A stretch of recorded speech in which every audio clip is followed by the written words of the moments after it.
25-minute races this evening. And we've got Jay Warren on the front row of the grid alongside Nicky Taylor. Jay Warren, remember, sits 5th in the championship, Nicky Taylor 6th. So those two have been very evenly matched as the season's gone on, but they both have quite a few points to try and make up to close in on Kyle Felvis, the championship leader. Eric Axelson, of course, sits 3rd in the championship, and Eric Axelson will be taking the start of the race all the way down in 9th on the grid. So he has a lot of work to do as well. Within the Cayman class, it is Ben Smith and Paul Laramie on the front row of that grid, the two title contenders, 13 points the advantage for Ben Smith coming into this race, and he'll be keen to try and extend that if he can. So we're only a few seconds away from getting the red lights on, and then we will have that long run through the first few corners down towards the first big breaking point at Chimney 1.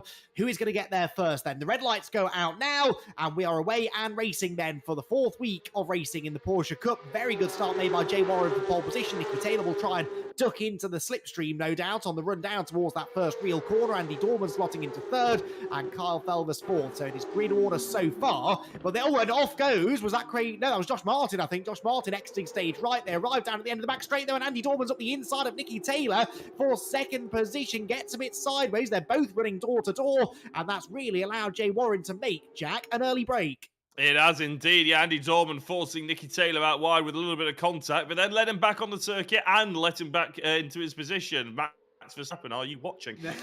Dorman is also running very wide now, and he lets the championship leader, Kyle Felvis, nip up the inside for that late apex. And Dorman goes from hero, well, attempted hero, to potentially not the hero anymore. He's not quite zero, actually, has he? Because he's maintained that position with a slide up the inside through the hairpin. But Kyle Felvis and him are getting very, very interested in each other. It's not only allowing Jay Warren to break away, it's allowing Nicky Taylor to try and break away.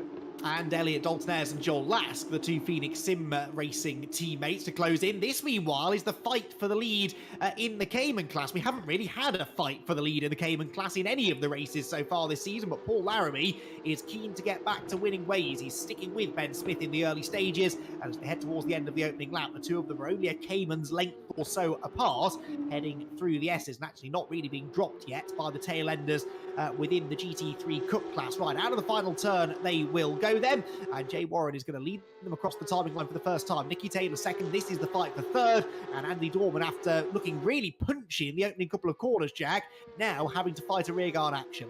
He is indeed. He was going from really aggressive. I think maybe that's because he knew the best opportunity to go forward was in that first lap. But the problem is it slowed him right up, and it's created a bit of a train behind him, hasn't it? And maybe Kyle Felvis just didn't quite get the lap together. Maybe they're all expecting him to have a little bit better race pace than he showed in qualifying. In 5th place and 6th place, though, Elliot Dalton-Ayres and Joel Lask are very interested in each other as well. And by the looks of the liveries, Andy, I'm guessing they're teammates this season again. Yeah, both running with Phoenix this season. So, Joel Lask is actually having a slightly stronger run so far tonight than we've been used to seeing from him. He's had a best finish all season of 6th. That was in the first race at Donington Park. Well, he's running in 6th place again now. And as you said, looks to have the pace of the cars immediately ahead of him. Down towards the final little complex section we go, and very early apex there for Elliot Dalton-Ayres. He tries to just roll up behind Kyle Felvis, who is not exactly getting bottled in behind Andy Dorman, though Dorman made a mistake there, got a wheel on the grass heading into the hairpin, and just couldn't quite make the apex. But yeah, Felvis not really noticeably anyway, Jack, getting held up here by Andy Dorman. Dorman seems to have the pace for 3rd place. It's just that no one is quite as quick as Warren and Taylor right now. Well, I think the difference between Dorman and then the top two is really the little mistakes that are getting introduced every so often. I think Kyle Felvis, potentially the reason why he doesn't look like he's being held up as much is because he's got that extra weight on board. It's just a theory I'm running with anyway. Actually, how heavy is Andy Dorman? Just about to look at it. He's in 5 kilos, so he is the lightest by far of anybody in this top 5 positions. So maybe he's sort of getting away with it slightly, but every so often he misses an apex, he runs wide, he goes a little bit too far on the grass, he's just offline in some way, so he is making little mistakes. That's why Taylor and Warren are pulling away, and Kyle Felvis, I think, is just hampered with the weight he's got on board. If he can pull out 2 top 5 positions out of these 2 races, I think he'd be very happy with tonight. Yeah, exactly, and might then lose a bit of weight, of course, for next week at Alton Park, which is possibly the hardest circuit on the calendar to carry the weight at, you would have to say, so might not be a bad plan. Meanwhile, back at the front, Nicky Taylor starting to reel in Jay Warren slightly. Now, Jack, what we've seen from Jay so far this season is he's very, very good in qualifying because he gets his head down over the 15 minutes, he builds up the speed, and he can put a quick lap in. Sometimes struggles in the early stages of the races. We've seen some mistakes on cold tyres in the past. Now, in this race, he was gifted, really, the first couple of laps to sort himself out and sort of get himself into the rhythm, and yet still, Nicky Taylor is now 2 or 3 laps in, able to close in. So this tells me that Jay Warren is going to have strong pace tonight, but perhaps not quite as quick as Nicky, who just looks like the fastest car on track.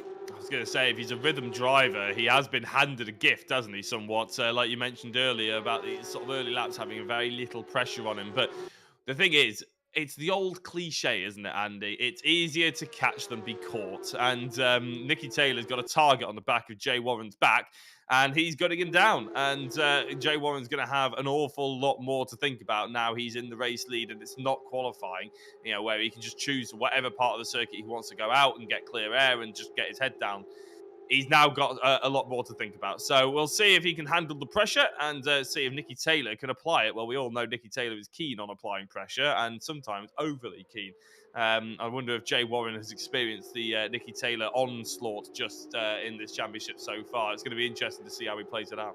They did have a couple of good battles last week, I seem to recall, at Croft. Whether it ended in contact, I actually can't remember, so we'll just say it didn't and hope that tonight's battle continues in the same vein. But yeah, good battle going on further back as well there, we saw, between Joel Lask and Eric Axelson. Axelson keen to try and move through, whilst Jay Warren has just put in actually the fastest first sector of anybody, with Nicky Taylor missing the apex behind him. Maybe a sign that Nicky's pace is not coming to him all that easily. Jay Warren is going very, very quickly indeed, and Nicky Taylor having to push on to keep up with him. Still, it is Andy Dorman in third, Carl Felvers fourth, and Elliot Dalton-Ayres completing the top 5, whilst in the Cayman class, Ben Smith still ahead of Paul Laramie by, I think, only a few tenths of a second. Yeah, so Paul Laramie staying with Ben Smith, so this is definitely progress for the early championship leader, but staying with somebody, Jack, is a very different matter to finding a way past them.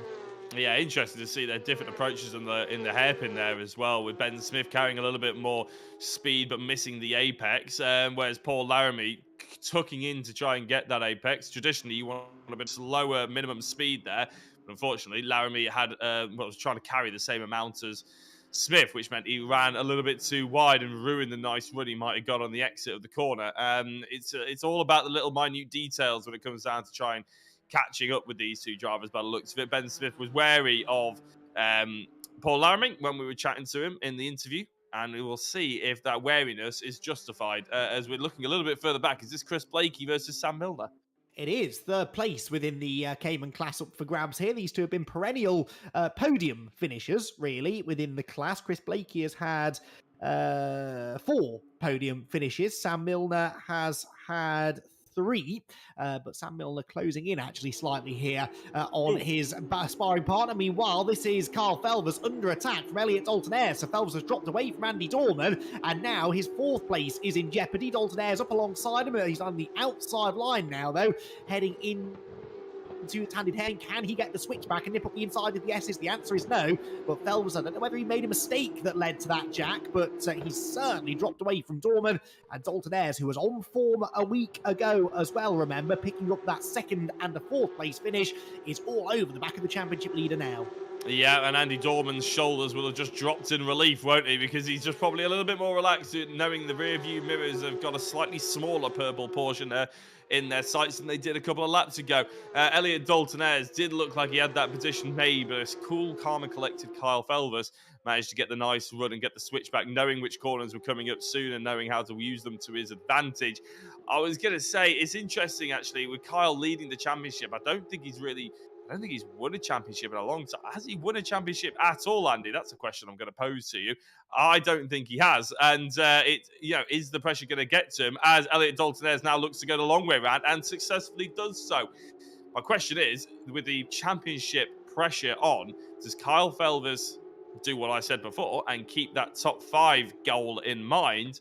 Or does he try and go all out? Because at the moment, he's still not on for a bad set of results, is he? And amongst the Joel Lask and Elliot Dalton-Ayres pairing. he said something very interesting in an interview. It was either last week or the week before, and I think it was about Theo Mercouris maybe, but he said he was under pressure from whichever driver it was that he was referring to, and he said, I genuinely considered just letting him through because he was much quicker than me. So Kyle is in one of those frames of mind this season where consistency, finishing the races, that's the priority. And I can't help but wonder whether he just almost waved Elliot Dalton-Ayres through there, because Elliot, the run, he had the slipstream, he pulled alongside, and then he drove straight past Kyle down the straight. And I know that Kyle is 20 kilos heavier than Elliot right now, but I don't think it would have made that much of a difference. So I'm pretty sure that Kyle, once he realised Elliot was attacking, decided to let him go. He now slots in just ahead of Joel Lask. These two have had plenty of run-ins over the previous seasons, and if Joel starts to apply the pressure, I wonder whether Kyle might feel the need to give away another place, but he's still inside that top 5 right now. And yeah, definitely, Jack, thinking big picture this season is Kyle. Yeah, it's a tough balance, isn't it, though, between knowing when to give up and throwing points away. And I think he did try and fight Elliott for that lap before, but then saw how much it actually hurt the both of them compared to Dorman. And I think you're right. I think he may have just waved him past just a touch. But you can't do that every lap. You can't do that with everybody who comes up to challenge you, because you end up all of a sudden wavering around the 8th or 9th position mark. So he still needs to stay in that top 5. And I think with 15 minutes to go, that's a long time to start thinking conservatively in race 1. It's a lot easier to pick up points in race 1 than it is race 2.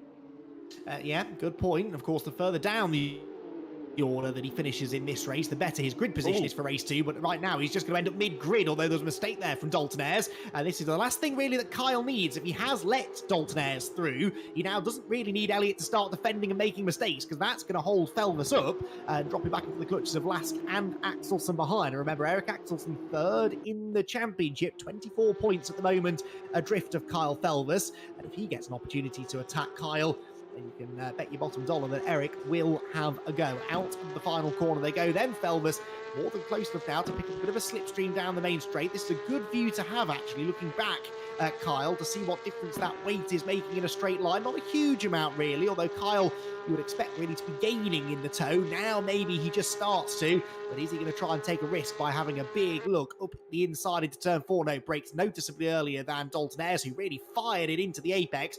You can do that there, though. There's quite a lot of positive camber on both of those corners. You can turn in early, gas it up nice and early as well, and the car typically seems to grip. So Dalton-Ayres takes the defensive line, doesn't lose any speed on the exit of the corner, I should say, and for now, at least, Jack retains 4th place. It does indeed, yeah. 2 different lines going through the corner there shows that Dalton-Ayres is maybe thinking a bit defensive. I think Joel Lask just went off the circuit very quickly behind him. Yeah, I think he did. And all of a sudden, he's fighting with Axelsen, and Carl Felvis will be loving that as Axelsen hits the inside curb massively. That's ruined his run somewhat, isn't it? And all of a sudden, this 4-way battle has suddenly become 2 two-way battles for 5th and 7th position. Axelsen spins himself round. I don't think we've seen that for a long time, Andy. Well, that was bizarre, wasn't it? Lask outbraked himself, and I think Eric saw a chance to get alongside, gassed it up, but then Joel was kind of coming across to the late apex. So, that's going to be a really interesting one, because although it was Axelsen dishing up the contact, he came out worse. And I actually think he will argue that Joel Lask sort of cut across his nose there. So, we'll wait and see if anything is done of that, but that certainly hasn't helped Axelsen. That's the 2nd week in a row, Jack, that he's had a spin in race 1. And bear in mind, he is 3rd in the championship, just getting himself caught up in a few little incidents. Now that, as you say, is pretty unheard of, really. The Eric Axelsen of old would hardly ever get himself caught up in bits of contact like that, clumsy bits of contact like that.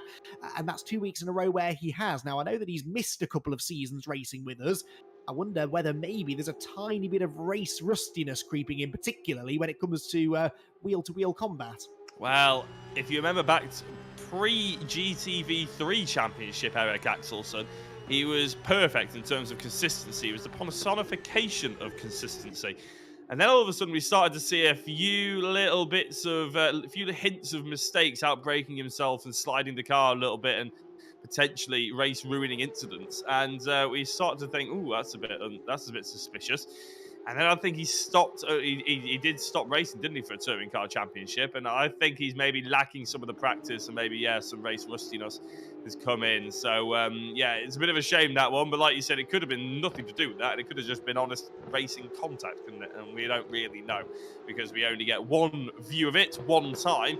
The stewards get all views of it and as many times as they want. So yeah, we'll see how that one ends up. As Elliot Dalton-Ayres and Carl Felder still try and catch up to the likes of Andy Dorman, who seems to find himself in a bit of no man's land, I think. But Nicky Taylor is quite close to Jay Warren, I think. No, actually, he's not. I don't know what the timing screen is saying. There is Nicky Taylor.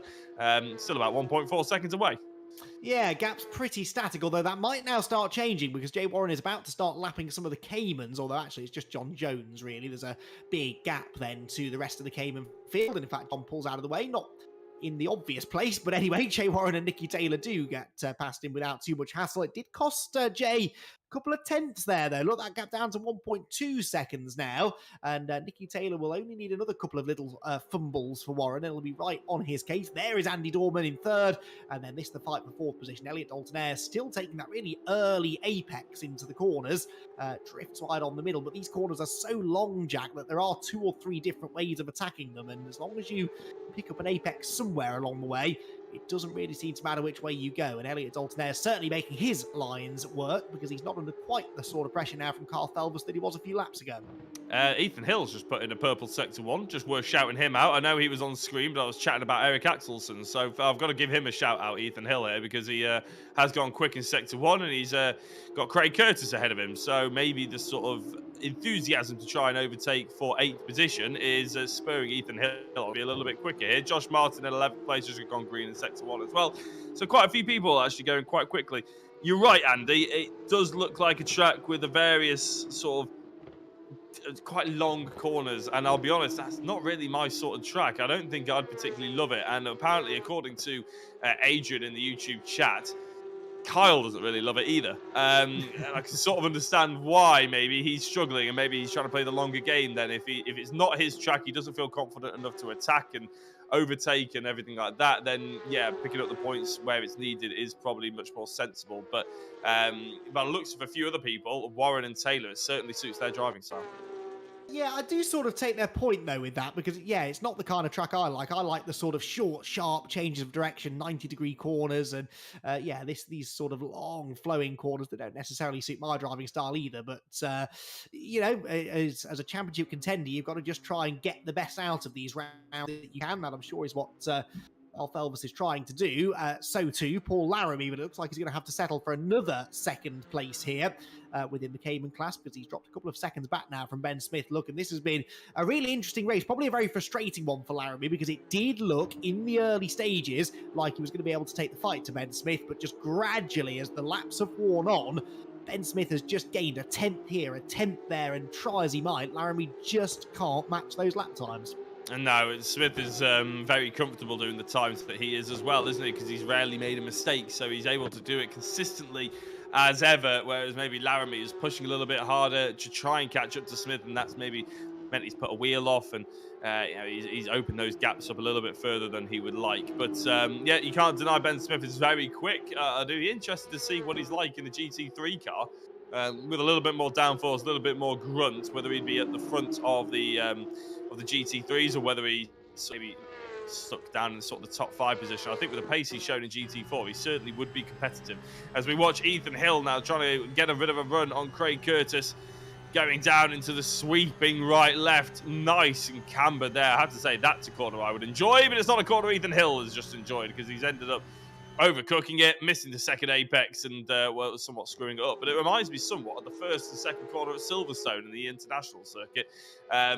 That sort of it's Abbey, isn't it? Not Cops. That's sort of right and left.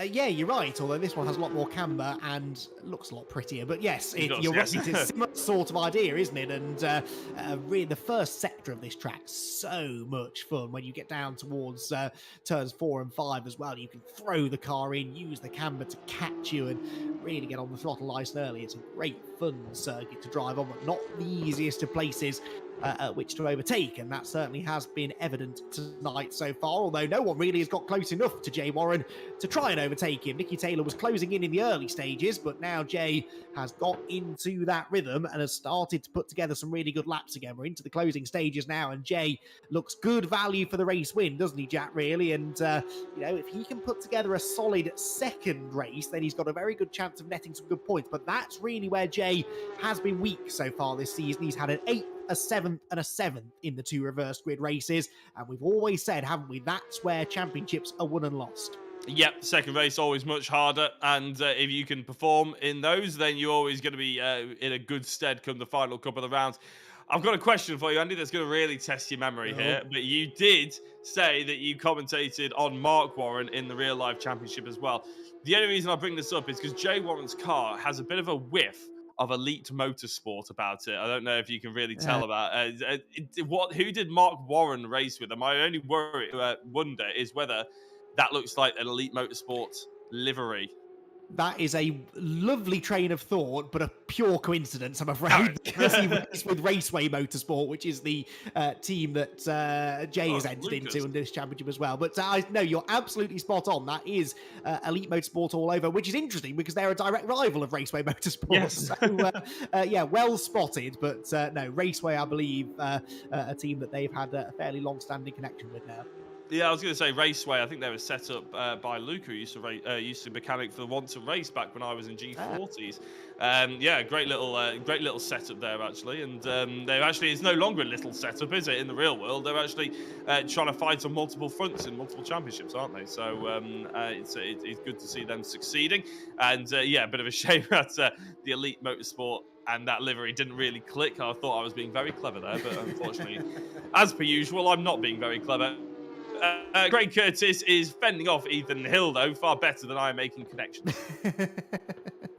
Yes, indeed. And Craig Curtis, 8th position at the moment then. The Welshman, if you can't tell he's Welsh, just take one quick glance at his livery, which always stands out amongst the crowd. He's got Ethan Hill not far behind him, Andy Carroll not far ahead of him. Andy Carroll's someone who I really felt a bit sorry for last time out at Croft. He, in the end did manage to get back on the podium in race 2, but he got sort of muscled out a little bit at one point and then fought back nicely actually to get a season best finish of 2nd place, and not quite recreating that now, but that was in the reversed grid race. You never know, with race number 2 still to come, that could present an opportunity for him to get another couple of good results. Behind these 3, we've got Eric Axelson and Josh Martin, both of whom are recovering after early spins. Remember, Martin was off at the very first corner. Oh, and Axelson, who sails it off into the hairpin there at Companion is almost getting into the back, actually, of Ethan Hill. Lost a bit of time as now Josh Martin closes in, but Axelson needs to try here, Jack,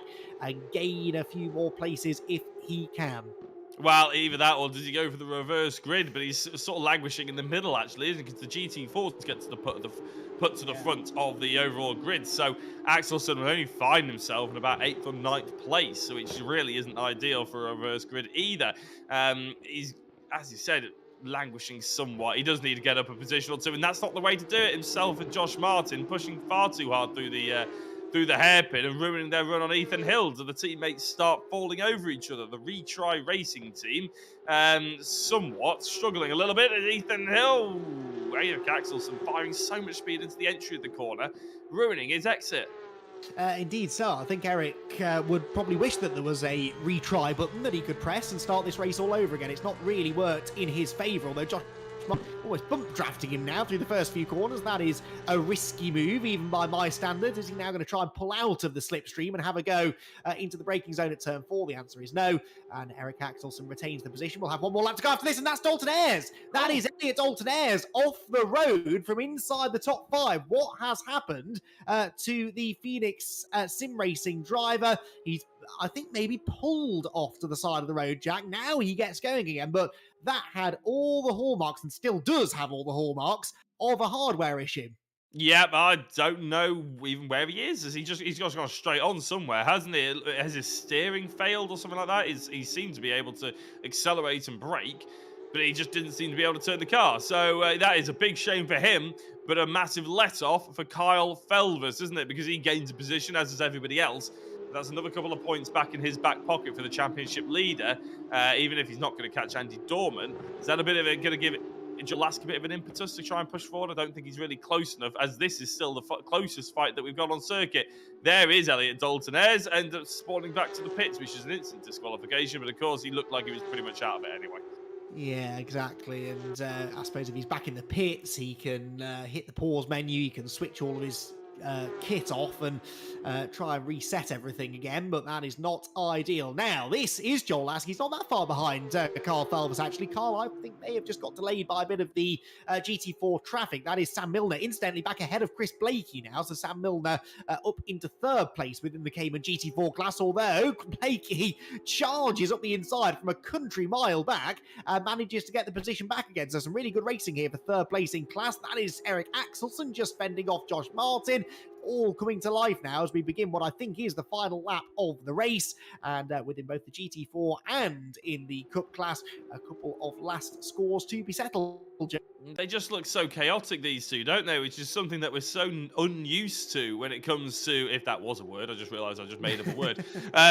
We're not used to it. It's probably what I should have said when it comes to Axelson. Josh Martin likes to put on a show. Let's face it, we're not surprised by that one. And if anything, I'm just a bit of a shame we don't have the Zoom meeting for him, because he'd probably be doing it one-handed while drinking a martini or something. But it's, yeah, a bit strange from Axelson. Maybe they're fighting each other and enjoying themselves. Hopefully that's the case anyway, because they're not going particularly quickly. Unlike this man, Jay Warren, who has somewhat been quite, well, he's reigned supreme, hasn't he, in this race? Qualified in pole position, and he's going to win race one. Yes, he is. And final corner then, a lights to flag victory for Jay Warren, who claims his second victory of the season and moves himself well and truly into championship contention. It's Nicky Taylor who comes home second, and Andy Dorman gets himself onto the podium. That is Andy's first podium finish of the season, and finally finish out of fifth position. Then we've got Carl Felvis and Joel Lask, Andy Carroll next ahead of Craig Curtis, with Ethan Hill, Eric Axelson and Josh Martin completing the top 10. Now, within the Cayman class, Jack, Ben Smith had to work harder for this, definitely, no doubt about that, but in the end, look at the margin he's pulled over Paul Laramie. That is just sheer consistency. It is indeed, yeah. He's not put a foot wrong. We haven't seen that much of him, don't get me wrong, so we can't really say that with hand on heart, as in if we were in court, but he has been, frankly, brilliant. Paul Laramie to drop off that much must be good consistency from Ben Smith, and maybe a couple of mistakes in there from Paul Laramie as well. If we're looking at their best laps, then Paul Laramie is not that far off Ben Smith, to be fair. They're both in the 39s, the only drivers to be within the 39s in the GC4 category, and in fact they're low 39s as well. So those two certainly are class of the field, but as he rounds out the final corner, it's going to be Ben Smith to take home yet another top step of the podium. Win 5 from 5, still a 100% winning record for Ben Smith. Paul Laramie comes home second, and it's already been Sam Milner who has claimed the final spot on the GT4 class podium, so another podium finish for him, but Paul Laramie, more points lost to Ben Smith, and well, he's going to have to rely on a bit of good fortune, I think, now in race 2, try and undo some of the damage. Well, that second race will be coming your way very shortly. Before that, we're going to take a very quick break, after which we'll chat to our top 3 drivers from each class.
Welcome back, everybody. Race one in the books here from Vallelunga, and it is another lights to flag victory, actually, in both classes. But within the GT3 Cup class, it was Jay Warren who was able to claim his second victory in as many weeks and claw back some nice championship points against his title rivals. And Jay, along with the rest of the podium gang, join us now in the commentary box. So, Jay, that went pretty much according to plan, you'd have to say. You started from pole, and actually, because of some of the early battling behind you, you were gifted that nice little lead, weren't you? And that sort of meant you could just kind of settle into the race and take control of it from there. Yeah, exactly. I think I got quite a bit lucky at the start because there was, yeah, as you said, a little something went on behind, and it just gave me a small buffer. And then from then, yeah, it was just about pushing flat out. I mean, it was very intense. Nicky was very quick, so it was just about like trying to do qualifying lap after qualifying lap. It was, yeah, really intense.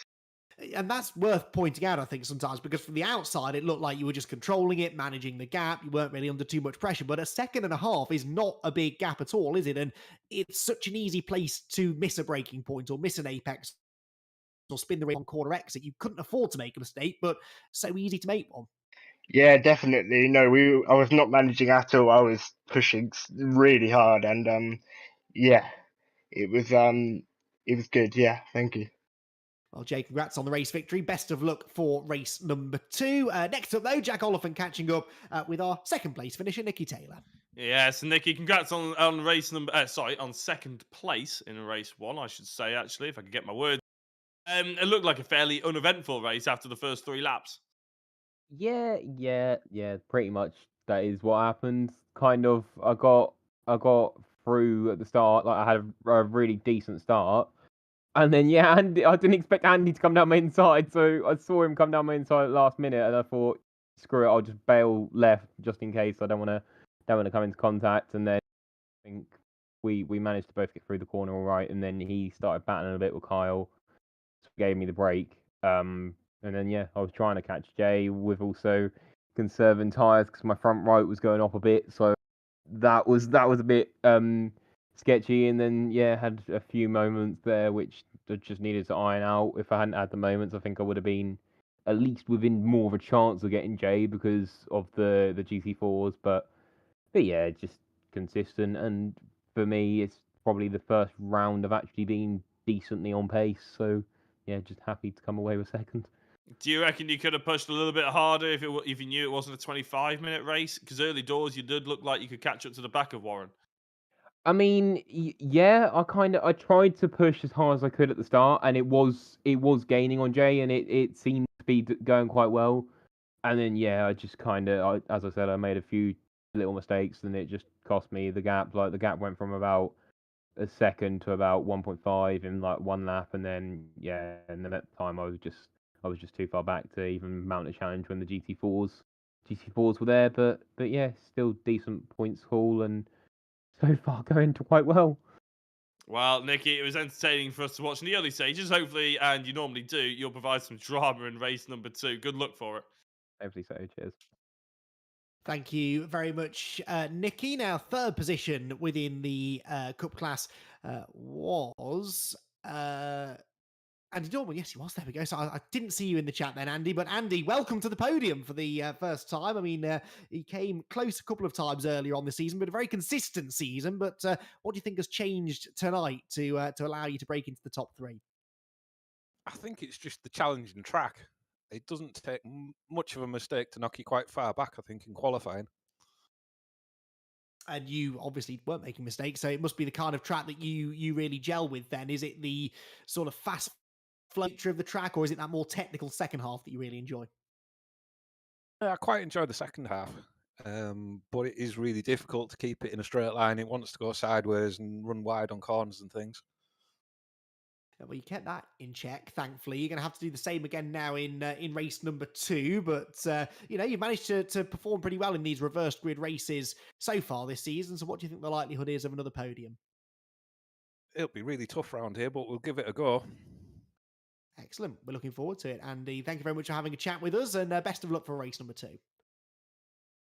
So that is the podium trio from the Cup class, but we've got three more to chat to, Jack, starting with our Cayman GT4 class victor. Yes, Andy Dorman, short, sharp, and to the point there, isn't he? He just wants to get through, get off to his cup of tea. Anyway, we are with the GT4s. You're absolutely right. And it's Ben Smith who took not only pole position, but a lights to flag victory.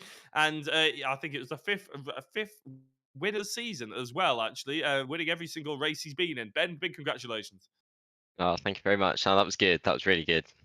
Yeah, it was a very impressive indeed. But Laramie, looked like in the early stages of the race, had you in check somewhat. Was it a bit of hard work, a bit of a headache at the start? Yeah, he was really pushing me along at the start, and I think he made a little mistake and dropped a couple of wheels in the gravel. And at that point, I was able to pull like a second and a half, and then it just mounted a bit from there, really. Your times, though, they looked very consistent and very impressive indeed, at the low 39s especially. Was that something that you just sort of got your head down and that's all you were focusing on? Yeah, I just wanted to try and pull a gap, and then hopefully try and manage it from there, which thankfully I was able to do. Well, a reverse grid means you'll be starting somewhere in the mid-pack, actually, of over the overall grid. Is it hard with the GT3s flying past you? Yeah, it is, and I think it could be even worse this time with such a long run down to the start. But oh God, I don't know. We'll see how it goes. Well, good luck. You're about to get going in the grid, so we'll let you off. And good luck, Ben. Thank you very much. Thanks very much, Ben. Second place in the class, Paul Laramie. Well, Paul, we just heard Ben explain a little bit of what happened to you. There was a small mistake, was there, somewhere? Was keeping up with him for the first part, and then he got second last corner, just dropped a couple of wheels on the gravel, and that was it. Lost a second or so, and his consistency made it couldn't catch up. I felt like I was gaining a bit in the lap, but then lost a bit in the second half of the lap, and but yeah, enjoyed it, but it just couldn't quite have enough pace to catch him. Well, Paul, we're going to have to leave it there because I know race 2 is coming very shortly, but well done on the podium. Best of luck for race number 2. Thanks, Andy. And one more to have a chat with. It's our third place finisher in the class, Chris Blakey. Yes, Evening, Chris, it looked like a bit of a hard work, that, but was it satisfied? Did you enjoy it? Yeah, it was good fun. I cocked up the start and I span once and had a half spin, so it was a bit of a mare. Good racing with Sam though, so yeah, I was quite surprised I got third back. Well, hopefully the GT3s can avoid you and you can reignite that battle with Sam in the second race. We will have to leave you because you only got before the start of the race. Thanks, guys.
Well, welcome back, everyone. Race number 2, literally about to get underway here from Vallelunga. We've got the Caymans at the front, the Cup cars behind, a full reverse grid for the lot of them. Thankfully, a long run down into the first corner. Let's see what happens. Well, it's not a good start from Sal Milner at the front of the field, so Paul Laramie breaks through. Kei Kogashiwa in the pink BWT liveried car coming through as well, and there's already contact, and that's Nicky Taylor, Craig Curtis, and Andy Dorman all off as well. But the two of the race 1 podium finishers in strife before we even get to turn number 1. Look at Jay Warren there, the yellow and black car, trying to pick his way through as well. It is Kei Kogashiwa, though, who leads the way. Josh Martin in second position, Eric Axelson third, and Kyle Felvers up into fourth position. We heard Jay Warren say earlier on that is Kyle's big strength, really, big advantage over the rest of them, his ability to make that early progress in the reverse grid races, and he's done it again, Jack. He has indeed, and he's got Axelson and Josh Martin ahead of him, and in seasons gone past, we'd say that's a very difficult couple of drivers to get past. Kai Kagashiwa, as we mentioned, is in the lead currently. I have to say, I haven't commentated on him before, but he looks like maybe he's not making too many mistakes at the beginning of this race, which is nice to see. So taking it in his stride, this reverse grid.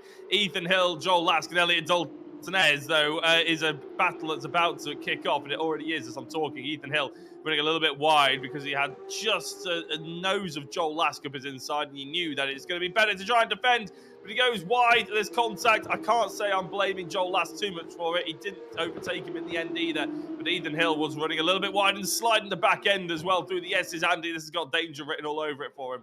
Oh, he's got cold tyres written all over it as well. I think that's the big problem here for Ethan Hill. And now Lask looks on the inside, almost has a nibble at the rear bumper of the 5th place man. But this is creating a real roadblock. The top 4 have gone. They've scarpered up the road.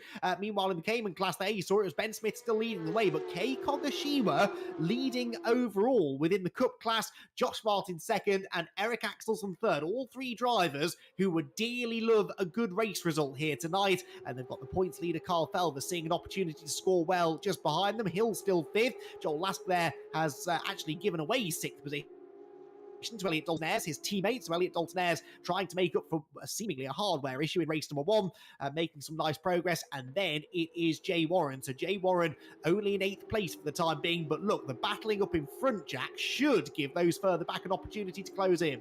I think Kyle Felvis is the driver that's probably going to be most appreciative of this little holding up that Kai is giving the front 2.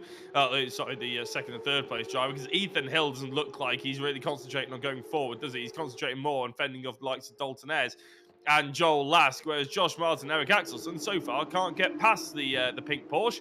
Here is Ethan Hill yet again, just sweeping out, able to take that racing line as Elliot Daltonez looked at the inside, but there was never really anything on there, was there, Andy? It seemed like he was just offline for the sake of it. Ethan Hill, knowing full well he wasn't in any kind of danger, but there is Jay Warren just behind. If the 2 Phoenix drivers aren't careful, they're going to start getting picked off. Yeah, and Jay will really want to try and clear these 3 as quickly as possible to set off after the leaders, where we have had a change. Eric Axelson now up into 2nd place. So Axelson clears Josh Martin at the final corner. Not really a place where you tend to see a huge amount of overtaking, but Josh Martin is coming back at him now. Look, in the slipstream through turns 1 and 2, and then down the long run towards turn 4. Will we see Josh Martin make a move? Carl Felvis, interestingly, not really able to get within striking range as of yet, as they drop down into turns 4 and 5 then. Kogashiwa hanging on. Axelson into 2nd, but Kogashiwa's understeered off the road, and through goes Axelson, through goes Martin, through goes Felvis. Just a little bit too eager on the loud pedal there. You would think you could understeer in a rear-engined, rear-wheel drive Porsche, but turns out that you can, and Kei Kogashiwa, unfortunately, drops off the podium.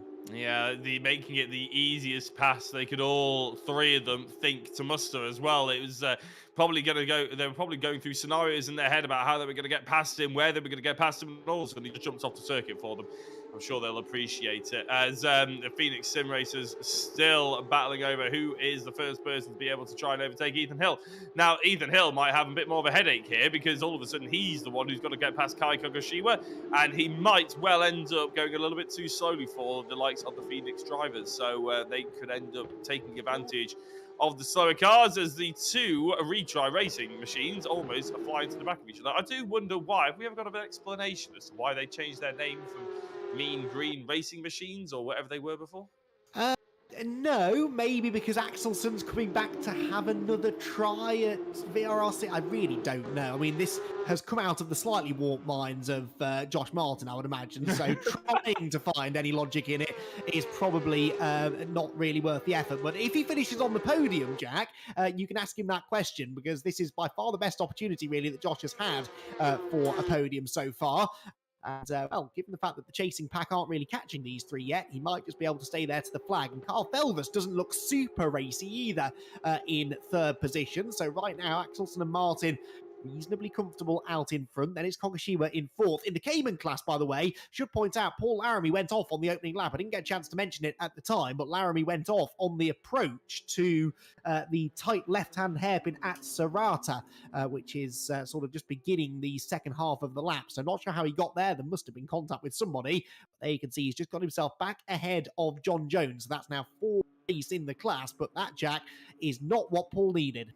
No, it isn't. And with Ben Smith leading that GC4 yet again, it's really not looking good for Paul, is it? I think Ben Smith is going into the second half of this championship somewhat running away with it. The only thing that can really save a potential charge for Paul is if Ben has a really bad round, which obviously we don't wish on anybody, and hopefully none of these drivers really wish on anybody, as Elliot Dalton-Ayres gets a little bit of a love tap at the backside from Joel Lask, a little bit of a hurry up potentially, because he's got Jay Warren, race 1 winner, hunting him down just behind, and Ethan Hill really is the cork in the bottle, I'd say here. Yeah, seems to be the case, doesn't it, really, as they round the final turn. But a real sign of how difficult it is to pass round here. Jay Warren, who had all that speed in race 1, just can't find a way past Joel Lask, can he? So he's sort of stuck down in 8th position for now. Nicky Taylor is 9th, by the way, after his spin. Now, look, Nicky's not far behind this group. So Nicky Taylor for the top 5 is not beyond the realms of possibility either. We saw that he and Jay were comfortably the fastest drivers on track in race 1. And here they are towards the back of the top 10. Nicky recovering after that spin at the very first corner, but all is not lost yet for young Nicky. No, he's not. He's actually going very, very well. He is being helped somewhat by Ethan Hill. Obviously, they do go on the Google Meets call. I'm sure he's sending his thanks and telling Ethan to put the good work as Ben Smith gets overtaken by one of the GT3 machines. In fact, actually, he's putting up a pretty good stint here, actually, isn't he? Trying to fight off the likes of Andy Carroll, actually.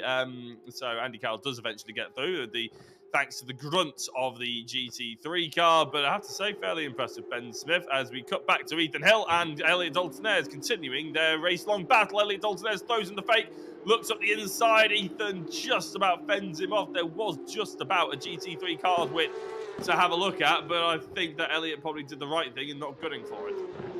Yeah, I think you're probably right. Discretion the better part of valour, but they're really stacking up now, aren't they, behind Ethan Hill, who interestingly can't keep up with Kei Kogashiwa. Kogashiwa, despite that little mistake that he made earlier on, is actually putting together a really solid race here in 4th position. Then it's Hill, Dalton-Ayres, who looks at the inside at the last corner. The door is left open, in fairness, by Ethan Hill, but they're both going to be slow off the turn. And in the end, Dalton-Ayres slots back in behind, so Ethan Hill gets away with running a bit wide there at the final corner. He's now punching a hole in the air for Dalton-Ayres to try and benefit from. Dalton-Ayres, remember, his car is the heaviest of the two, and that perhaps is explaining why he's not yet really closing in now. Maybe starts to... Oh, that was Kogashiwa. Kogashiwa has obviously put 2 wheels in the dirt there, going through the first few corners, and another little mistake, just as I was saying nice things about him, Jack, knocks him down a couple of extra spots. Yeah, I think you could only assume that he put the wheels in the grass. It just looked like he was pulling over and was just stopping early, didn't it? It's a bit of a strange one, but he hasn't let the rest of them through. So, oh no, he's done more than that. He's bumped them both off. He hasn't let them through. He's bumped them off. As Joel Lask, Elliot Dalton-Ayres, Ethan Hill, he'll end up making contact, but it's all Kai Kogashiwa, wasn't it, really, who ended up going into the back of Dalton-Ayres. Joel Lask goes through. Here is Jay Warren trying to take advantage of it all. Oh, and Kogashiwa nearly wasn't done yet, actually. Nearly got into the back of Jay Warren. Warren was the one he, I think, Lasker hip check, and that knocked him into Ethan Hill, so it was all kicking off. Kogashiwa now trying to come back at Jay Warren. This is dangerous stuff, really, for Jay, who is at least now starting to pick up some places, but now finds himself right in the hornet's nest, gets a headbutt from Kogashiwa, who's not making many friends in this race. In the end, Jay Warren manages to hang on just about, but that was a very, very entertaining and dramatic half a lap or so. It all settles out with Lask 4th, Dalton-Ayres 5th, and Jay Warren up 2 into 6th position. Kogashiwa now actually letting through Nicky Taylor. That's interesting. So Nicky Taylor, things made a lot easier for him than they were for some of those that Kay had just been battling with. But you've got to feel for Ethan Hill, really, there, Jack, who did nothing wrong and ended up falling well out of contention. Yeah, he won't be very happy, will he? I can imagine the Google Meets call is going rather loudly right now for those drivers, but you know, I'm sure they'll all be reviewed. The steward's discretion, obviously, what gets dished out. Carl Felvers has somewhat dropped off to the back of Axelson and Josh Martin. I think before you, I'm going to call you out here, Andy. I think you said that he's Kyle's not looking at particularly racy right now. Well, Adrian in the YouTube chat has disagreed with you, shockingly, in regards to your assessment of Carl Felvers, saying about the he's got 45 kilos on board and X, Y, and Z. And I have to say, Adrian, whilst we do appreciate that, I actually agree with Andy. Right now, if you look at him, Kyle is not as fast as the two in front of him. He's driving particularly well. That doesn't mean he's looking particularly racy, I would say. I would say there's a bit of a distinction. Just backing you up there a little bit, Andy, for you. It's nice to have you back, Jack. Thank you. It's all right. I'm sure Max Coates was an evil co-commentator. Having said that, I actually caught a few sort of watched back snippets of Max Coates' commentary, and I have to say, considering he's fairly new to it and everything like that, he was very good actually. So nice to know that we can back it. We can have him back potentially if we end up needing him. Indeed so, but yeah, absolutely. It's been an interesting race this for Carl Felvis. And yeah, when I say not racy, I mean just doesn't look like he's got the pace really to attack. Of course, the weight is the reason for that, but I think he's quite content really to settle for third position and let the two teammates battle it out in front of him. Speaking of teammates battling, this is Lask and Dalton. Well, there was Lask and Dalton there's fighting over fourth place. Now Ethan Hill has caught with Keiko Ogashima again. It's going to be an interesting little conversation going through the first couple of corners, but Ethan Hill, sorry, that's Andy Dorman, excuse me, the other pinky coloured car. Andy Dorman, who was off at the first corner, remember, along with Nicky Taylor, is now managing to close back in on Ethan Hill, but only ninth place. That wonderful, consistent run that Andy Dorman's had so far this season looks like, unfortunately, it's going to come to an end, and a particular shame after what was a season's best finish in race one. Yeah, it is a bit gutting, isn't it? And unlike Nicky Taylor, he hasn't been able to quite carve through as well, has he? It's maybe he had a big. As I said, we didn't really see much of it, unfortunately. But that's what happens when they have to sort of find their way past the GT4 cars. Obviously, the GT3s are going left, right, and centre, trying to part the season, all that sort of thing. It gets a little bit messy, and when you're going through such a fast turn 1 and turn 2. It can get even dicier, can't it? So, yeah, luckily, most people managed to get away with it, and there weren't too many major casualties. But as we see Joel Lask and Elliot Daltonez tries to start fighting each other, they've got... who have they got actually behind them? It is Jay Warren. Yeah, it is Jay Warren, isn't it? And then Nicky Taylor. So, yeah, somewhat. Carl Felvis, I don't think, really has to worry too much in third place about these guys catching up. There's a pretty big margin, about 5 seconds to gap. Exactly, and of course it was really Jay and Nicky who took big points out of him in race 1, and now he's taking big points out of them, in fact more points out of them really, at the moment in race 2. So yeah, I think Carl will be pretty satisfied. There's not much chance over the next 12 minutes that any of this lot are going to catch him, so really this group resigned to battling over fourth place, I suspect, between now and the flag. So Elliot Daltonez following his teammate. Always a difficult position to be in this, I think, Jack, really, because Daltonez, well, actually has been on a similar pace to Joel this evening, but so far this season, Daltonez has been the quicker of the two. He's the highest up in the championship standings of the two, and he'll be very eager, I'm sure, to try and get past Joel Lask and score some extra points, but Joel isn't really the moving over kind of driver, is he? And he's actively defending there, actually heading down into turn number 6. So, yeah, Daltonez in a difficult spot, wants to go on the attack, but very mindful of the fact that it's his teammate ahead of him. This is really embarrassing, but I can't remember who Joel Lask's teammate used to be. Scott Bugner. Scott Bugner, that's it. They didn't mind the whole teammate fighting each other style of racing, did they? So you got to wonder whether Elliot Daltonez has got into this agreement and this relationship knowing Joel Lask doesn't really care whether your teammate or not, or whether he's expecting some nice treatment. I suppose we're about to wait and see.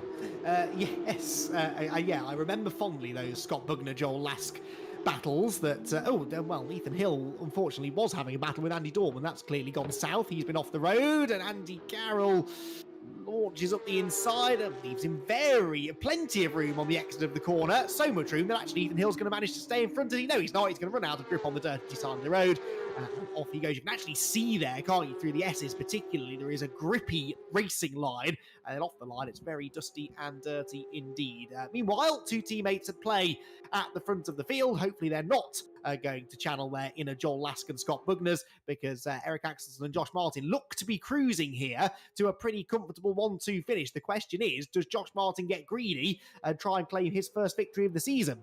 Well, it would be fairly embarrassing if he doesn't. They're taking each other off, though, wouldn't it? Or they get caught by Kyle Felvis. And given Josh's qualifying position and where he finished in race 1, I would be quite happy with second place if I was him. But you never know. And also, with Eric Axelson, makes it a mistake here or there as well, because we now know he's sort of got that in the locker. And with a lack of pressure, do we see the old Eric Axelson come back, or do we see one that maybe has a few leaky mistakes in him. We'll wait and see. But a driver who doesn't seem to have any kind of mistake in him, not that we've seen over the course of tonight, and I'm not sure whether over the championship, but Ben Smith has been somewhat, dominant, hasn't he, really, Andy? It's been another display of, domination. It's been very good. It has, yes. Couldn't think of another word then. I'll be honest. Jack. Domination is the word, honestly, worth repeating, because he has not put a foot wrong, really. We've not seen him make a mistake at any point. He assures us that he has, but they've been very minor, certainly compared to those of his rivals, and just hasn't ever really looked like losing so far this season. So that's continuing again here at Vallelunga. At the front of the field, Eric Axelson also not really looking like putting a foot wrong. He's got this nice little margin over Josh Martin. They're both about to appear into shot. There they go. Axelson, Martin, then we wait, and there was Carl Felvers sat in third position. We have had a change further back, by the way. Jay Warren's fallen behind Nicky Taylor, so Warren back down to 7th place now. For whatever reason, Jay Warren's pace has deserted him in this second race of the evening, because not only has Nicky Taylor gone through, I actually saw it happening in the background a lap or so ago, but Jay Warren's actually falling away now from the man who managed to fend off by a second and a half or so in race 1. Yeah, if we were in real life, we'd say that his tyres have gone off somewhat from qualifying. But in the sim, obviously, they keep getting new tyres every single session.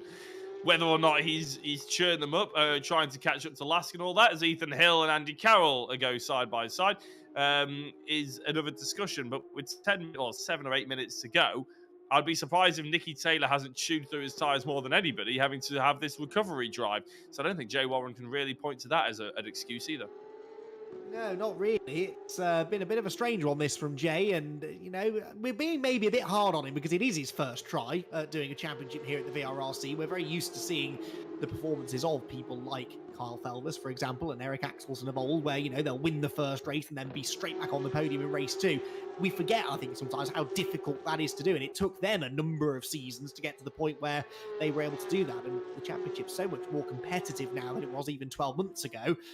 It's not easy for someone like Jay to come in and win a race and then get back to the podium in a reverse grid race. So he's doing well, don't get me wrong, but he would have loved, I'm sure, to be up there fighting Kyle Felvers once again in race number 2. But it really was that early progress that Felvers made that's made all the difference, because since then his pace has only been good enough to sort of hold on to third position, and had he not made all of that progress early on, then he might have found himself in this battle between the two teammates, which continues on. Joel Lask 4th, Elliot Dalton-Ayres in 5th position, and I was about to make the point, I don't think Elliot Dalton-Ayres is settling for 5th place, and his very aggressive run into turn 6 there sort of supports that theory. He was keen, wasn't he, on the brakes? I don't think keen enough, though, as soon as he decided to go back 5 yards past the braking point. He did manage to get it stopped. He didn't go off the edge of the circuit. And it looked like he got a half-decent run, but every time he gets to a corner, it looks like he's just over-driving slightly going into them. Again, he's sending a lot of speed through. We'll see if he hurts on the way out. Ultimately, you do want to be quick out of the corners, but in the short, sharp complex that he's currently in, maybe it won't be too bad for him. Nicky Taylor, who has been quick, is not. We've been talking about Jay Warren and not being able to really perform at the same level as he did in race 1 and in qualifying. Well, Nicky Taylor, I know he had that spin, but he also isn't really able to take the 2 in front of him, is he? And he had a similar pace to Jay Warren. So it just, I think, is one of those tracks, Andy, which is very difficult to get any kind of momentum going. And to be fair, in these GT3 cars, very aero heavy, I wonder if the wash is hurting them just a bit, and they're having to come off the throttle a little bit, so they're struggling to follow each other. Well, I've noticed sometimes when we've been on the rear-facing camera through that sequence of corners that we've just been through there, turns 1, 2, and 3, I have noticed the car behind very often dropping back as they go through the turns. And I think that is what that is about. I think it's because they're having to lift off because of that aero wash. Ethan Hill, meanwhile, has given up. He's in the pit lane. He's going no further. And after his dramas earlier on, his race sadly is run. So Ethan Hill is not going to make it to the finish. But yeah, I think you might have a point there about the dirty air, particularly through those corners, because they're flat out turns 1, 2, and 3, but only just flat out in cars like these. And when you're on the limit like that, you need all of the aerodynamic grip that you can get. Nicky very late on the brakes, heading into the tight left-hand hairpin then, as they were in the process of lapping John Jones. Nicky almost saw a chance to put the moves on Elliot Dalton-Ayres, but Elliot managed to see that one coming, stays in front for now. Yeah, Nicky going for that later apex as well to try and get a bit of a run. Again, as Andy was saying before, a couple of different lines available to the drivers here. But quite a few of them in this little pack going sort of line of stern somewhat, especially the two teammates. They don't seem to be alternating, but Nicky seems to be trying something different at nearly every corner, doesn't he, to try and get a little something, a little advantage ahead of the two in front of him, as we see the later apex from the Phoenix sim races, whereas Nicky Taylor goes for that tucked in entry, wider exit line. He's got a decent run here, though, and to go down to the chimneys, he might actually have a chance. Yeah, let's see then. On board with Nicky Taylor. Let's see whether or not he's able to keep his foot in it through the right-hander, just about. Watch the way they ride the curbs as well, through the right and the left. The curbs really slippery at this track for whatever reason, but you can use that to your advantage. It really helps to rotate the car, hooks the car around the corner, and allows you to keep the wheels straighter, which then means you're screwing off less speed. Wasn't able to have a go into turns 4 and 5, but maybe down the back straight here, he can have a bit of a go. He's close enough to Dalton Ayres, I think, to look to the inside, which he does, tries to commit. Dalton Ayres is later on the brakes, misses the apex as a result, but Nicky Taylor can't quite get the nose in the gap, can he? Well, maybe still it could be on, because Dalton Ayres runs out wide. He's got the inside line for the next turn, though, and Nicky Taylor frustratedly has to continue staring at the back of that car, and of course, all the time they're battling, Jay Warren's thinking, hang on a minute, I might yet be able to get back into this. And if you were wondering whether he did get a good run or whether we were correct in our guessing or whether Elliot Dalton Ayres made a mistake, well, Nicky Taylor with the purple sector 1, which is proof is in the pudding. The wash may hurt you, but the slipstream is certainly an advantage, isn't it? Jay Warren with green sector 1 as well, following Nicky Taylor in that attempt to get past. In the last couple of minutes, we've got 2.5 to go. That's probably only going to be about 2 laps, I think they're going to get out of this. And so the opportunities are running out somewhat for Nicky Taylor to crack into the top 5. Yep, looks like that is the case, but he's not going to give up just yet, is he? Out of the final turn, and he'll now start that all over again. Gets the run, gets the slipstream. He's maybe a touch further back than he was at this point a lap ago, but look, they've got Sam Milner to put a lap down, and this is not a good place to be catching traffic through the full commitment opening couple of corners. That might just delay Joel Lask slightly. He sweeps through, then Elliot Dalton Ayres looks to the inside. Milner sees him coming and leaves the door open, but did that just delay maybe Nicky Taylor on the apex? No, not really. They all come out the other side pretty much the same distance apart as they were going into the corners, but Nicky Taylor, yeah, not quite as close as he was a lap ago, heading down the back straight here into the long right-hander. Again, Dalton Ayres takes that really early turn in, and then sort of he V's the corner off, doesn't he? Hits an early apex, then drifts out wide in the middle of the corner, and then squares up and hits the second apex again. It's a really interesting way of tackling that corner, but it seems to be working. It does indeed, doesn't it? And Nicky, nice and close. He's going to have one more opportunity where we were just having a look. Nice and close little battle between, I was going to say Josh Martin and Eric Axelson, but Eric Axelson's actually just put in a green sector 1 to just pull a little bit of a gap. Josh Martin with a green sector 2, though, means they are a little bit closer, but a long distance away from Carl Felvers, who in equal part is long distance away from Joel Lask. So I think it's going to be an Eric Axelson. It should be anyway. I've said it's going to be. It should be, Andy. A retry racing 1-2. Should be, but we've seen stranger things happen, and certainly Josh Martin is not seemingly content with finishing seconds, so let's not be handing them out the points just yet. We'll get them to the line first. Here comes Nicky Taylor round the final corner, and he is in 7th place. Yeah, dropped back, hasn't he, then, from that group ahead, so I was about to try and work out why I thought Nicky Taylor was on his own. He wasn't before, and he's definitely had a moment. So he slips down into 7th place. A frustrating second race of the evening for Nicky. The leaders, though, head down the back straight once again. And Josh Martin, he gets close at certain parts of the track. Not really close enough at the moment to have a go, but Elliot Dalton Ayres definitely close enough to force some defensive moves out of his teammate Joel Lask. He is indeed. So we were contemplating whether Joel Lask was going to be the more aggressive one. It's Elliot Dalton Ayres, isn't it, who's looking very interested in trying to get that 4th position away from his teammate. They both almost run wide. Actually, they pretty much judge that to perfection, whilst they don't have Nicky Taylor for a headache anymore. And here it is, Eric Axelson rounding out the final couple of corners, the final infield section, the twisty, twindy stuff. And we're going to see a retry racing 1. So I'm going to be confident and say it now, Andy, because there's not many opportunities they can throw it away.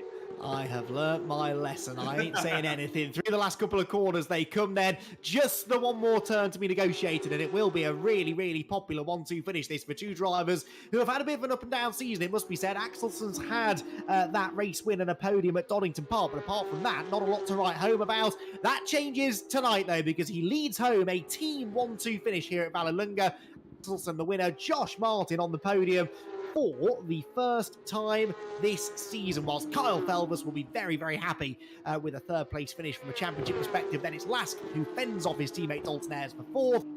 Sixth position then for Jay Warren. Seventh, a disappointed seventh for Nikki Taylor.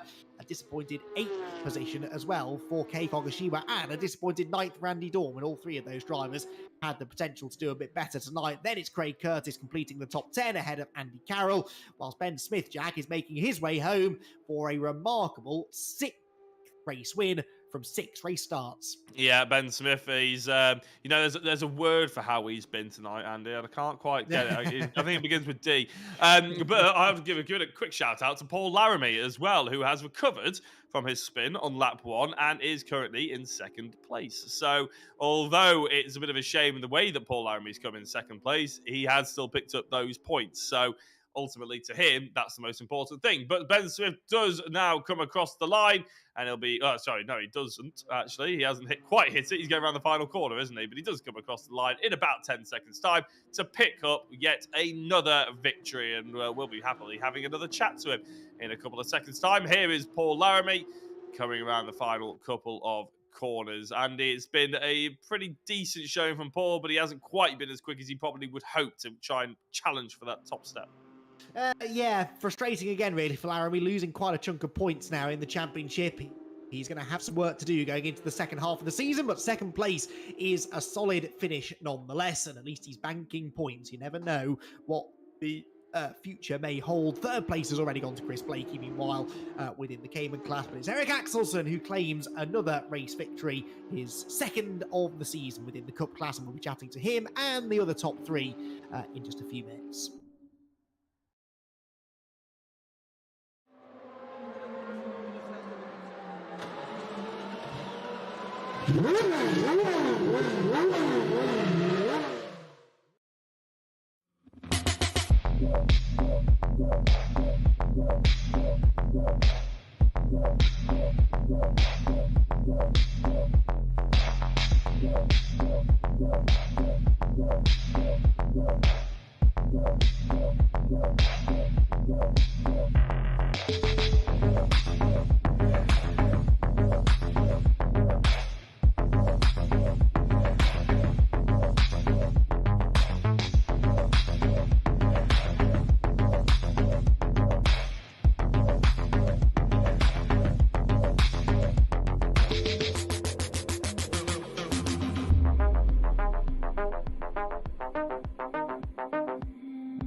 Welcome back, everybody. Then race 2 complete here at Vallelunga. We've got our podium finishes for across the two classes ready and waiting to have a chat. And we'll begin with our race winner, Eric Axelsson, who nets a second victory of the season. Eric, that's a bit more like it. Fair to say, I think, that you've had better pace, really, over the last couple of weeks than your results would show. Just a bit of bad luck, really, finding you. And that was true in race 1 tonight, wasn't it? Yeah, yeah, that's correct analysis, I think. I've been really like I'm inconsistent this championship, and yeah, it's a tricky car, and but when reverse grid hits right, there's still a chance. Yeah, that was the one bit of good fortune you had, I suppose. You had that good grid position for race 2, but you had company throughout that race in the shape of your teammate Josh Martin. Now, how hard do you think he was pushing? Was that just a bit of formation flying for retry racing, or were you having to watch your mirrors? No, but I mean, he felt like he had a pace for sure. So I think I couldn't make any mistakes. He would if I made any mistakes, he would have taken me, I think. So yeah, that was a good one. And obviously a much needed pair of results really for the championship as well, because you were third coming into this week, and Theo not being here means you might have moved up into second place. So do you think over the second half of the season you've got what it takes to really take the fight to Kyle? We'll see. We'll see. It's tough, and I already had my drop round for sure. So I need to really outperform to be able to be a championship contender this championship, I think. Well, at least you've managed to end the first half of the season with some good results, Eric. Congratulations on the race again next week. Thank you, Andy. So that's Eric Axelson, then the race winner in the Cup class. Now, Jack, I think, is able to have a chat with the man who certainly was pushing him hard there in the closing stages. Yes, indeed, Josh Martin. You never seem satisfied with the second place, even if it's your teammate ahead of you. How close were you pushing him at the end? Oh, I was giving it 100% all race. That's as fast as I could go. He's just so fast. That's what we like to hear. It wasn't just race 2 where you were giving him the attitude either. Race 1 looked like it was pretty spicy between the two of you as well. Yeah, race 1, I dropped it going around turn 2 at the start, so I ended up in no man's land at the back, and then Eric come to join me there at the end, and we had a good little race in race 2. Didn't take him out unlike last week, so I spun him round last week. So it's nice to keep him in the straight line this week. Yeah, there'd be bags and fisticuffs in the garage later on, luckily. But a race 2, you just said you were languishing in race 1. I didn't want to be so insulting, but it looked like a bit of a struggle. What happened in race 2 then? Because all of a sudden, I know it's reverse grid, but the pace picked up as well. My pace was actually quicker in race 1. Oh, really? Okay, yeah, that shows how much I was paying attention. I was super consistent lap time wise, but I was probably averaging a tenth and a half down on what I was averaging in race 2. It's just race 2. I dropped it at turn 2 at the start, so my race was over really before it began. Kind of been the story of this season, because I feel I've had good race pace in quite a lot of the races, but my qualifying's been rubbish, which doesn't help. And I just end up crashing, spinning, getting caught up in things, and it was nice actually. I had a damage-free car that whole race, which I seem to keep picking up damage from turn 1 and stuff in the previous few races. That is nice, because of course in the sim it is so expensive to fix the front bumper and stuff like that, isn't it? So it's nice to save the pennies. Oh yeah, it costs an absolute fortune. Yeah. Well, Josh, congratulations on the second place, and always nice to catch up with you as well. Good luck for the. Cheers. Thank you very much. Excellent stuff. Always great to have Josh back on the podium. Hopefully not the last time that we'll see that this season. Now, third place in that class, our championship leader, dubbed by someone who admittedly is rather biased towards him as the reversed grid king. This Carl Felvers, not a bad reverse grid drive actually there to third. I was getting told off mid-race for accusing you of not being very racy, but I think really it was just the you back, and I think you're probably quite satisfied, really, with the points you've scored tonight.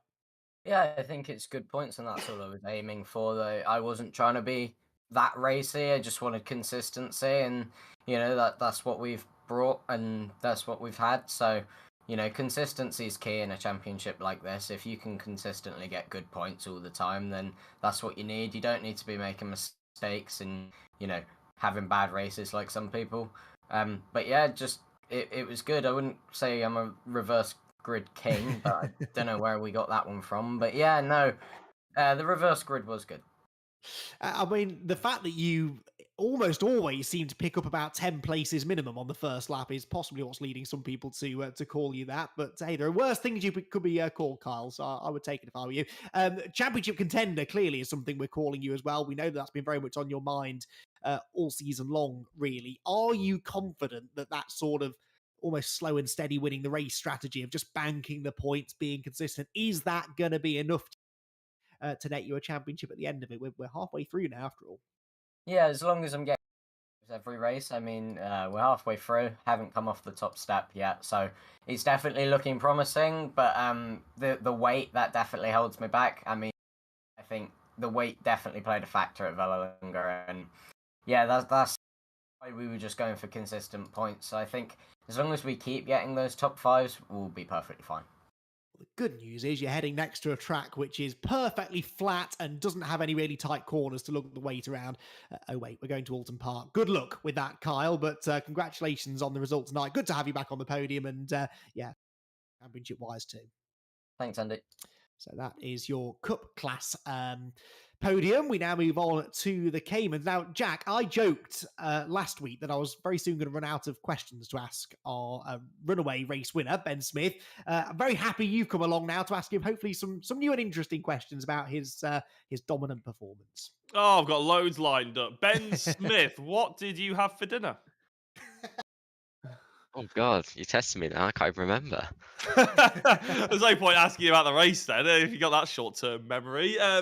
Let's talk about the race very quickly. All the eventful bits were right at the beginning, so hopefully you can remember that far back. Yeah, I was quite disappointed actually to see Paul going off into the grass. I was really looking forward to a good race there, but from then on, I just cracked on. That was it, really. It was a bit dull, I've got to say. I genuinely am struggling a little bit, but you say it's dull. Have you ever thought about jumping up to the GT3 category? Is there a chance that towards the end of the season, if you had the championship won and mathematically you would jump up and see how quick you are in that? Yeah, by all means, I'd definitely give it a go. I'm a big Porsche fan, so whatever it is, I'm happy to give it a whirl. This is actually that's just sparked a good question. Thank you very much. What have you done before in the sim world? Andy's probably asked you this over the season, but I don't know. So indulge me. I mean, I've been told that iRacing is a cursed word around here, but I have been doing that in recent times, and also a bit of ACC as well. But just generally a few leagues here and there, just more casual stuff. This is the first sort of no proper league I'd say I've done. It's really good fun though. Well, by the looks of it, you're doing pretty well in the proper leagues as well. So fingers crossed you stick around. And as you said, maybe jump up to the GT3 on the last round if it is won mathematically. But that's probably a bit insulting to Paul Laramie because it looked a lot easier for you in that second race than it was just because he had that little spin, didn't he? He looks like he's getting a little bit quicker. Oh yeah, 100%. His pace was definitely much more with me this weekend. Like I say, I was looking forward to a good little fight. He got a bit unlucky again. Well, Ben, it's been a pleasure speaking to you 3 times tonight, and I'm sure we'll probably be speaking to you again next week. Yep, all being well. Well done on the extra first place. Thank you very much indeed. So well done, Jack. I need to pace yourself though. We've got another 4 rounds of questioning, so I'll come up with some. There we go. Good stuff. Right, moving on. Second place in the Cayman GT4 class was Paul Laramie. Again, you're making a habit of this these days, Paul. These second place finishes. I mean, time was you would have given your right arm to be consistently finishing second, but it's just not quite enough at the moment, is it? No, just not quite enough. Got a bit unlucky at the beginning of that.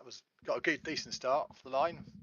Got through the gap between Chris and Sam, and then got to I can't remember what corner it was, but just got swamped by the GT3s and had a slight touch and spun me around. So by that point, it was just seeing if I can catch back up again. Yeah, we caught a glimpse of that in the background. I was going to ask you how you got there. We now know, but it's a big shame because we heard Ben there saying he was relishing the chance to have a bit of a scrap with you in that one. And, you know, based on the pace that you've had tonight, I think that could have been a possibility, couldn't it? Yeah, it was. I mean, I got a decent start. I got in front of Ben, but just kind of got a bit swarmed into I had cars either side going into the tight left-hander, so it just got a slight touch. But yeah, really, it would have been a good battle, I think. There's places to defend here, there's places to attack. But shame it's spun round, really. But pleased to get back to second place. Chris was unfortunately had a spin when I was chasing him down, but yeah, as a points, it's like it's been trying to score points consistently and see what happens at the end of the season. Well, we now head to Alton Park, which I'm sure is a track that you've got some real world experience of. It is a real driver's favourite, and it's a place where maybe carrying the extra ballast could just hold Ben back enough that you're really able to take the fight to him. What do you think? Yeah, I think so. I like Alton Park, although it was one of my less favourite tracks this year in the real world when I blew my engine up. But but yeah, I like Alton Park. It's a good track. Be interested to see how the ballast plays out through it. It's quite undulating. It's very different to Vallelunga. But yeah, look forward to it. Excellent stuff. Well, Paul, congrats. 2 solid second place finishes, and we wish the very best of luck for next week. Thanks, Andy. That's Paul Laramie then. We've got one more person to chat to, and it's the man who's been really alternating podium finishes with Sam Milner. Jack, it was Sam you chatted to in race 1. This time around, Chris Blakey joins us on the podium. Yes, Chris, congratulations on the 3rd place. I'll be honest, while Andy was having a chat there, I was writing down some questions for Chris next time. Sorry, Ben Smith next time. Yeah. But yes, a 3rd place. It's nice to secure under your belt, isn't it?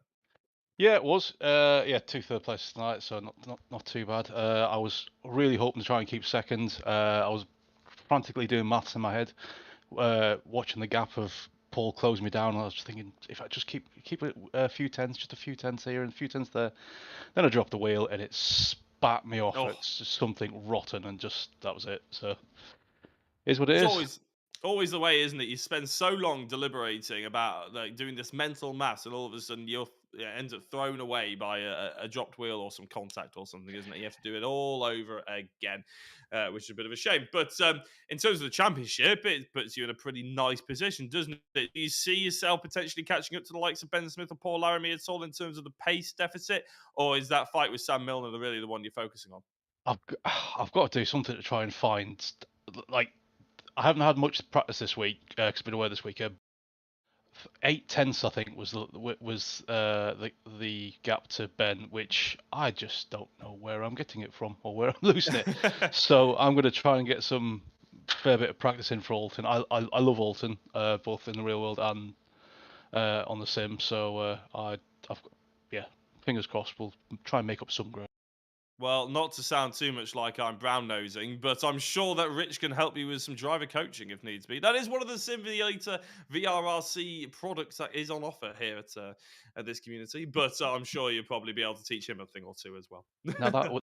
Oh, well done. Oh, no, yeah, I like that little segue there. Thank you very much. But yeah, Chris, well done on the 2 third places. You never know. Hopefully, we'll be speaking to you, next week or at some point this season. Yeah, see how next week goes. Thank you, guys. Excellent, good stuff. And Jack, are you getting paid extra for all the plugs? Is there something going on I should know about? I feel like I should be getting paid extra for the 20 minutes we ran over, to be honest. But here we are.